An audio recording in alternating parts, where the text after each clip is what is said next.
तो बच्चों आज हम स्टडी करेंगे magnetic field due to current in a solenoid. इसके प्रीवियस क्लास में हमने स्टडी किया है magnetic field due to a current in a straight wire और उसके बाद magnetic field due to a current in a circular loop के बारे में स्टडी किया था।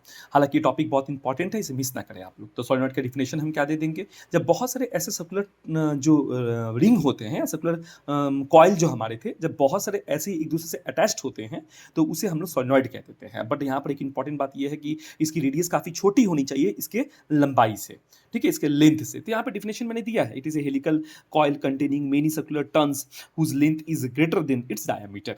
ठीक, तो यहाँ पर देखिए डायरेक्शन दिखाया है कि करंट किस तरीके से फ्लो करती है। करंट आपके पॉजिटिव पोल से निकलती है, नेगेटिव की तरफ इंसर्ट करती है। यहाँ पे देख सकते हैं करंट यहाँ पे उठ रही है, यहाँ पे नीचे हो रही है, फिर उठ रही है। ये डायरेक्शन ऑफ करंट है, इस तरीके से बन रहा है। ये देख सकते हैं, मैंने एक एग्जाम्पल उठाया, यहाँ से आप एक लूप को काट के अगर यहाँ पे देखते हैं तो आपको पता चल जाएगा कि ये करंट जो है क्लॉकवाइज मूव कर रहा है। और जब करंट क्लॉकवाइज मूव करता है तो मैग्नेटिक फील्ड बनता है, और मैग्नेटिक फील्ड डायरेक्शन इनवर्ड है। अगर इनवर्ड है तो कौन सा पोल क्रिएट होगा, साउथ पोल क्रिएट होगा। तो इस दिशा से अगर आप देखेंगे तो साउथ पोल आपको दिखेगा, इस दिशा से देखेंगे तो साउथ पोल दिखेगा, और ठीक इसके विपरीत डायरेक्शन से अगर आप देखेंगे तो आपको नॉर्थ पोल दिखेगा, क्योंकि आपको मालूम है कि साउथ पोल या मोनोपोल सिर्फ एग्जिस्ट नहीं करता।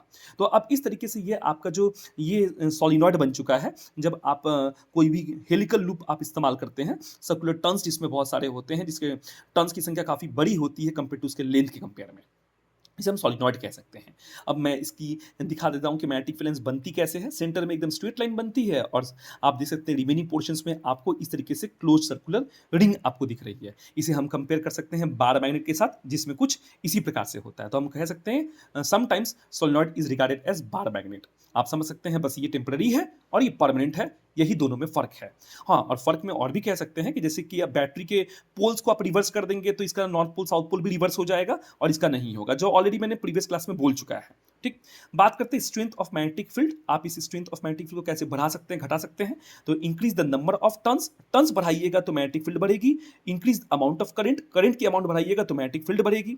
Decrease in the gap between the turns of the copper wire, ये कॉपर वायर के बीच में जो गैप है, अगर वो जितना कम गैप होगा उतना ज्यादा मैग्नेटिक फील्ड इंक्रीज करेगा। एग्जांपल के तौर पे मान लीजिए, अगर मैं ऐसे अगर दे दूंगा तो ये ज्यादा टर्न्स हैं, ज्यादा कम गैप्स हैं, इसमें मैग्नेटिक फील्ड स्ट्रांग बनेगा। इसमें गैप ज्यादा है, मैग्नेटिक फील्ड वीक बनेगा। तो ये तीन जो मैंने पॉइंट आपको बताया, जो आपको हेल्प करेगा। उसके बाद मैंने आपको बताया कि ये कोर आयरन किसे कहते हैं। आपका कोर आयरन मतलब विथ आयरन, और एयर्ड कोर आयरन जो विथआउट आयरन होता है, और एक आइडियल सॉलिनॉइड होता है। नेक्स्ट लेक्चर में हम लोग स्टडी करेंगे इन तीनों के बारे में विल डिटेल्स। तब तक आप मेरे साथ बने रहें।